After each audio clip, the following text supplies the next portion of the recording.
अगर आपको अंग्रेज़ी पढ़ने में दिक्कत होती है, परेशानी होती है, बिल्कुल अंग्रेज़ी पढ़ना नहीं आता है, लिखना नहीं आता है, किस तरीके से पढ़ें और किस तरीके से लिखें, तो वो तरीका नहीं पता है, तो आज आप सीखेंगे बिल्कुल शुरुआत से सही अंग्रेज़ी पढ़ने और लिखने का तरीका यहाँ पर मैं बताऊँगी, जिसको इस्तेमाल कर कर आप अंग्रेज़ी को पढ़ना भी सीख सकते हैं, लिखना भी सीख सकते हैं। क्या है वो तरीका? तो चलिए देख लेते हैं। तो यहाँ पर सबसे पहले जो हिंदी के स्वर होते हैं, जिनको इंग्लिश में हम वोवेल्स बोलते हैं, उन स्वरों की अंग्रेज़ी आपको आनी चाहिए, यानी कि उन स्वरों को अंग्रेज़ी में हम कैसे लिखेंगे ये पता होना चाहिए। अंग्रेज़ी का कौन सा अक्षर, कौन सा लेटर उस स्वर के लिए आता है, तो वो आपको पता होना चाहिए। तो चलिए, अगर नहीं पता है तो सीख लें। जैसे कि यहाँ पर हिंदी में होता है अ स्वर है पहला, तो उसकी अंग्रेज़ी, उसकी इंग्लिश क्या होती है? ए, यानी कि अ के लिए हम ए लिखेंगे जब भी हमको इसकी ज़रूरत पड़ेगी सिचुएशन के अनुसार। फिर है आ, तो आ के लिए डबल ए और सिंगल ए दोनों ही लिखे जाते हैं जहाँ पर जिसकी ज़रूरत होगी। तो अ के लिए सिर्फ ए लिखेंगे, आ के लिए ए भी लिखा जाता है और डबल ए भी लिखा जाता है। फिर है छोटी ई, छोटी ई के लिए आप लिखेंगे आई, छोटी ई के लिए आई हो जाएगा, और बड़ी ई के लिए जो अंग्रेज़ी के लेटर है वो आएंगे डबल ई, यानी 2 बार ई, ये आप बड़ी ई के लिए लिखेंगे। फिर है छोटा ऊ, छोटे ऊ की अंग्रेज़ी या फिर जो अंग्रेज़ी का लेटर आता है वो है यू, ऊ का यू। छोटे ऊ के लिए हम हमेशा यू का इस्तेमाल करेंगे, जैसी परिस्थिति मतलब जैसी सिचुएशन होगी उस समय। फिर है बड़ा ऊ, बड़े ऊ के लिए आप लिखेंगे डबल ओ, क्या लिखेंगे? डबल ओ, बड़े ऊ के लिए। अगला है ए, ए यानी कि छोटा ए, इसके लिए हम ई का इस्तेमाल करेंगे, ए के लिए हमेशा ई लिखा जाता है। फिर है बड़ा ए, यानी कि आई भी इसको बोला जाता है, कहीं पर ए प्रोनाउंस किया जाता है और कहीं पर आई प्रोनाउंस इसको किया जाता है। तो ए आई इसके लिए आप लिखेंगे, आई के लिए ए आई आप लिखेंगे। फिर है ओ, ओ के लिए हम इंग्लिश का ओ ही लेटर लिखेंगे, ओ लिखेंगे। फिर है इसको औ पढ़ा जाता है या फिर इसको औ भी प्रोनाउंस किया जाता है हिंदी में, तो इसके लिए हम लिखेंगे ए और यू, 2 लेटर लिखेंगे। अगर औ आप प्रोनाउंस करते हैं तो अ और ऊ यानी यू दोनों ही लेटर का साउंड आ रहा है, तो इसके लिए आप लिखेंगे ए यू, औ के लिए। नेक्स्ट है अंग, क्या है? अंग, अंग के लिए आप ए एन भी लिखते हैं, और कहीं कहीं पर जब भी हम अंग्रेज़ी की स्पेलिंग बनाएंगे, कोई भी नाम की स्पेलिंग हो सकती है, तो अम का प्रोनाउंसिएशन भी इसमें होता है इस अंग के लिए, अम और अन, यानी ए एन भी लिखा जाएगा और ए एम भी लिखा जाएगा। फिर लास्ट में एंड में है अह, क्या है? अह, अह के लिए ए एच और कहीं पर ए एच ए का भी यूज़ हो जाता है, तो आप ए एच याद रखें। इस तरीके से आपको हिंदी के जो स्वर है ना, अ आ ई, इनकी अगर अंग्रेज़ी आ जाती है तो बहुत आसान हो जाता है अंग्रेज़ी को पढ़ना लिखना, बहुत इजी तरीके से आप सीख जाएंगे। अगर यही आपको नहीं पता रहेगा, मतलब अ के लिए हम कौन सा अंग्रेज़ी का लेटर लिखें, ई के लिए, ऊ के लिए कौन सा लिखें लेटर अंग्रेज़ी का, नहीं पता है तो आप नहीं सीख पाएंगे। तो सबसे पहले आप याद कर ले इनको। ये याद हो जाने के बाद, आ जाने के बाद आपको क्या करना है, फिर जो व्यंजन हैं हिंदी के, जिनको कि इंग्लिश में हम बोलते हैं कॉन्सोनेंट, उनकी अंग्रेज़ी भी आपको पता होनी चाहिए, मतलब उनके लिए कौन सा अक्षर आता है अंग्रेज़ी का, वो आपको याद होना चाहिए। तो वो भी आप याद कर ले। यहाँ पर मैंने लिखा है सबसे पहले क से ज्ञ तक पूरे हैं, पूरों को हम इंग्लिश में कैसे लिखेंगे वो मैं यहाँ पर बताऊँगी और आपको कर लेना है याद। बहुत सहूलियत हो जाएगी अगर आप ये याद कर लेते हैं, तो अंग्रेज़ी को लिखने में और पढ़ने में भी और अंग्रेज़ी भी पढ़ना चाहेंगे तो ये भी काफ़ी हद तक आपकी हेल्प कर देंगे इंग्लिश को पढ़ने के लिए। यहाँ पर क है, क के लिए हम लिखेंगे के, क्या लिखेंगे के। फिर ख, ख के लिए हम लिखेंगे के एच, क्या है के एच। तो यहाँ पर ये जो क लिखा है, ख लिखा है, इनके नीचे हलंत लगा हुआ है, आप देख रहे हैं नीचे की तरफ। तो इसका मतलब है अगर हम इसको पूरा बनाएंगे ना तो हमको सबके साथ ए लगाना पड़ेगा, क्योंकि पूरा जो व्यंजन होता है क हुआ उसके साथ अ ऐड होता है, अ को हमको जोड़ना पड़ता है तब जाके ये पूरा क बनता है, नहीं तो ये आधा ही रह जाता है, इस तरीके से हलंत लग जाता है। तो इसलिए जब भी आप अंग्रेज़ी बनाएं तो ध्यान रखें अ हम लिखेंगे यानी अ इंक्लूड करेंगे तो अ की अंग्रेज़ी क्या होती है, ए होती है। तो पूरा क बनाने के लिए हमको ए को इसके साथ में ऐड करना पड़ेगा, लिखना पड़ेगा। लेकिन यहाँ पर मैं सिर्फ जो आधे लेटर्स हैं ना उनका प्रोनाउंसिएशन बता रही हूँ, इस तरीके से आप समझ सकते हैं। तो चलिए देख लेते हैं। क के लिए हम लिखेंगे के, क के लिए आपने लिखा के, ख के लिए आ जाएगा के एच, ख के लिए आ जाएगा के एच। फिर है ग, ग के लिए आप लिख देंगे जी, ग के लिए जी आ गया। फिर घ, घ के लिए आ जाएगा जी एच, जी और साथ में एच भी आप लिखेंगे। घ के लिए सिर्फ जी ना लिखें, जी के साथ एच भी ऐड करें। फिर है च, च के लिए आप लिखेंगे सी एच, च के लिए आपने लिखा सी एच, छ आ जाता है इसी तरीके से।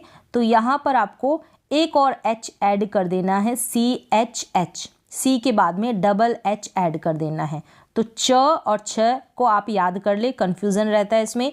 च के लिए सिर्फ सी एच आएगा और उसके बाद छ आता है, उस छ के लिए आप सी डबल एच का इस्तेमाल करेंगे, सी डबल एच। फिर है ज, ज के लिए आप जे लिखेंगे यानी ज के लिए इंग्लिश का लेटर जे आता है। फिर झ के लिए आप लिखेंगे जे और एच, जे एच झ के लिए। नेक्स्ट है ट, ट के लिए आप लिखेंगे टी लेटर। फिर ठ, ठ के लिए आप लिखेंगे टी एच, याद रखें ट के लिए सिर्फ टी आएगा और ठ के लिए टी एच आएगा। फिर आप लिखेंगे ड, ड के लिए आपने लिखा डी, क्या लिखा डी।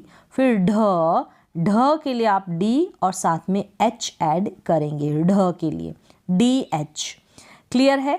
नेक्स्ट है ण, इसको ण पढ़ते हैं, इंग्लिश में कुछ भी लिखेंगे तो न का साउंड आएगा इसमें, तो न यानी कि एन इसके लिए लिखेंगे। ण के लिए आप लिखेंगे एन, एन लेटर लिखेंगे। फिर है त, यहाँ पर त के लिए आप लिखे टी, आप टी लिखेंगे, एन नहीं आएगा तो त के लिए आपने लिखा त यानी कि टी। फिर थ के लिए आप लिखेंगे टी एच, थ के लिए आपने लिखा टी एच, त के लिए टी है तो थ के लिए टी एच आ जाएगा। यहाँ पर आपको द के लिए भी सिर्फ डी लिखना है, एच ऐड नहीं करना है। एच ऐड होगा ना तो वो ध के लिए बन जाएगा, ध, द है ना तो डी ही आएगा। और यहाँ पर त है तो टी आएगा, क्या आएगा टी। फिर है न, न के लिए भी एन है, ण यहाँ पर दे रखा है ना इसके लिए भी एन है। प के लिए पी लिखेंगे, प के लिए पी, और फ के लिए कहीं पर पी एच का यूज़ होता है और कहीं पर फ का भी यूज़ करते हैं। फिर है ब, ब के लिए बी आ रहा है, और भ, भ है ना भ ह तो बी और एच आ जाएगा भ। फिर है म, म के लिए आप एम का इस्तेमाल करेंगे। य के लिए लिखेंगे वाई, क्या लिखेंगे वाई। फिर है र, र के लिए आर हो गया, ल, ल के लिए एल हो गया। व के लिए आपने लिखा डब्लू और वी, व के लिए डब्लू और कहीं पर इसका इस्तेमाल वी के रूप में भी होगा। दोनों लेटर इसके लिए लिखे जाते हैं कंडीशन के अनुसार, सिचुएशन के अनुसार। फिर है श, श के लिए आप एस और एच साथ में लिखे तभी श पढ़ा जाएगा, श एस एच। नेक्स्ट है श, इसके इस श के लिए भी हम एस एच लिखेंगे, इसको हम स प्रोनाउंस करते हैं इसलिए हम स के लिए एस लिखेंगे। फिर है ह, ह के लिए हमने लिखा एच। फिर है क्ष, यानी क्ष के लिए आप लिखेंगे के एस एच, क्ष, के एस एच। फिर है ज्ञ, ज्ञ के लिए जी वाई, ज्ञ। तो इस तरीके से ज्ञ तक आपको जितने भी कॉन्सोनेंट है ना, हिंदी के जो व्यंजन हैं उनको इंग्लिश में लिखना सीख लेना है। यानी कि स्वर को भी इंग्लिश में लिखना सीख लेना है, मतलब पता होना चाहिए कि कौन कौन से लेटर उन स्वरों के लिए आते हैं और व्यंजनों के लिए हम कौन कौन से लेटर लिखते हैं इंग्लिश के, कौन कौन से अंग्रेज़ी के अक्षर आते हैं। ये याद हो जाने के बाद नेक्स्ट स्टेप है आपको क्या करना है, जो हिंदी की 12 अक्षरी होती है उसको अंग्रेज़ी में याद कर लेना है। पहले तो आपको हिंदी में लिखना आना चाहिए, मात्रा के अनुसार आ जाएगा। जैसे पहले क आया, क्यों आया, फिर का, फिर की छोटी, फिर बड़ी, फिर कू, फिर के कई, फिर को कऊ, कंग कह। ये कैसे बनी 12 अक्षरी, क की बनेगी, फिर ख की भी ऐसे बनाएंगे, फिर उसको आप इंग्लिश में भी लिखेंगे। तो ये कैसे बनेगी, आपको लेनी है इसकी हेल्प, आपको लेनी है इसकी हेल्प, यानी कि स्वरों की, व्यंजन की। तो इसी के हेल्प से क, फिर ये जो मात्राएं हैं ना ये लगा देनी है, छोटी ई की, फिर बड़ी ई की, इस तरीके से ये बन जाती है।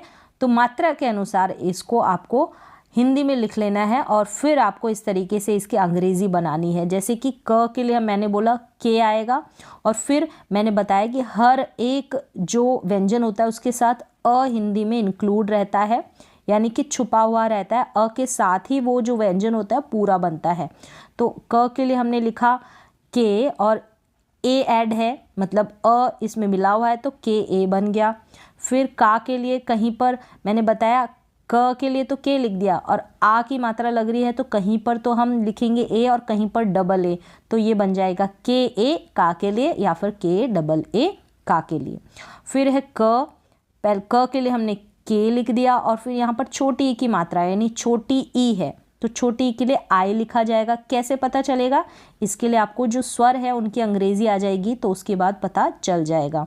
फिर है क, हमने क के लिए के लिखा। फिर है ई यानी कि बड़ी ई, तो बड़ी ई के लिए डबल ई आता है जैसे कि अभी आपने ऊपर सीखा। फिर है क के लिए आपने लिखा के, फिर छोटा ऊ है तो यू लिख दिया तो बन गया कू। फिर है बड़ा ऊ है तो डबल ओ आ जाएगा और क के लिए के आ जाएगा सब में और के डबल ओ तो कू हो गया, ये बड़ा कू। फिर है क के लिए के लिखा और ए है ना, ए की मात्रा यानी ए के लिए हम ई लिखते हैं और आई के लिए ए आई लिखते हैं, तो इस तरीके से के ई के और के ए आई बन गया कई। तो धीरे धीरे करके आप बनाएं, इनको समझें, सीखें। फिर है को के लिए सबसे पहले क के लिए के लिखेंगे और ओ के लिए हम ओ लिखते हैं। फिर और औ के लिए ए यू लिखते हैं, तो ये के लिख दिया क के लिए तो कऊ हो गया या कौ हो गया। फिर है कंग, तो क के लिए के लिख देंगे और मैंने बताया अंग के लिए कहीं पर ए एन का इस्तेमाल होता है, कहीं पर ए एम का इस्तेमाल होता है, यानी कंग और कहीं पर कम पढ़ेंगे। तो इस तरीके से के ए एन और के ए एम, कन या कम। फिर कह, अह के लिए ए एच बताया मैंने, तो क के लिए के और अह के लिए ए एच, यानी ये जो दो बिंदु लगी हुई है ना इसके लिए। तो इस तरीके से आप क्या करेंगे, क से लेके ज्ञ तक आपको पूरी जो है 12 अक्षरी पहले हिंदी में लिखनी है और फिर इंग्लिश में लिखनी है, आनी चाहिए। स्वर और व्यंजन अगर अंग्रेजी में लिखने आ गए तो आप उसकी ये जो 12 अक्षरी है उसकी अंग्रेजी भी खुद से आप बना सकते हैं। नेक्स्ट यहाँ पर ख के लिए बना लेंगे, सेम ऐसे ही ख की स्पेलिंग लिखेंगे। ख के लिए क्या आता है, सबसे पहले आप याद रखें के एच आता है, तो हम पूरा ख लिखेंगे तो हम के एच ए लिखेंगे ख। फिर है खा है, खा के लिए हम के एच ए लिखेंगे और कहीं पर के एच डबल ए भी आ जाएगा। फिर खी के लिए के एच आई आएगा और खी के लिए डबल ई आ गया क्योंकि बड़ी ई की बात हो रही है। फिर खू यू आ गया, तो के एच तो आपको पता है ख के लिए है, यानी छोटी ऊ की मात्रा है तो खू हो गया, बड़े ऊ की मात्रा है तो के एच डबल ओ हो गया, खू हो गया। फिर खे ए के लिए ई लिखा और आई के लिए ए आई लिखा, के एच ए खे, के एच ए आई खई। फिर खो है के एच ख के लिए और ओ के लिए ओ लिखा, औ के लिए ए यू लिखा तो के एच ए यू हो गया। खन के लिए के एच ए एन और कहीं पर के एच ए एम, क्योंकि अम के लिए कहीं पर अम पढ़ा जाता है और कहीं पर अंग पढ़ा जाता है जैसे मैंने बताया। और खह के लिए के, अह के लिए ए एच लिखेंगे और ख के लिए के एच। इस तरीके से आप ज्ञ तक बना लेंगे। अगर आपको ये आ जाएगा तो इस तरीके से जो भी हिंदी के शब्द होंगे उनको आप अंग्रेजी में लिख पाएंगे। जैसे प के लिए पी आता है और पूरा प बनाएंगे तो ए को हम लिखेंगे, ए को इंक्लूड करेंगे तो प और ल के लिए एल आ जाएगा, पल हो गया, फिर कल हो गया, क और ल के लिए एल आ जाएगा। तो इस तरीके के जो भी हिंदी के शब्द है उनको अंग्रेज़ी में आपको लिखना आ जाएगा। जब आप स्वर व्यंजन अंग्रेज़ी में लिखना सीख जाएंगे, अंग्रेज़ी में उनकी स्पेलिंग यानी कि उनके जो लेटर्स है वो आपको याद हो जाएंगे। उसके बाद आपको करना है क्या है, ये जो स्वरों की जोड़ी है इसको पढ़ना सीखना आना चाहिए। तो इनके अपने रूल है, जैसे कि यहाँ पर कुछ है नियम जो मैं बता देती हूँ अंग्रेज़ी को पढ़ने के। तो यहाँ पर है सबसे पहले, तो यहाँ पर सबसे पहले है ए के नियम। किसके? ए के नियम।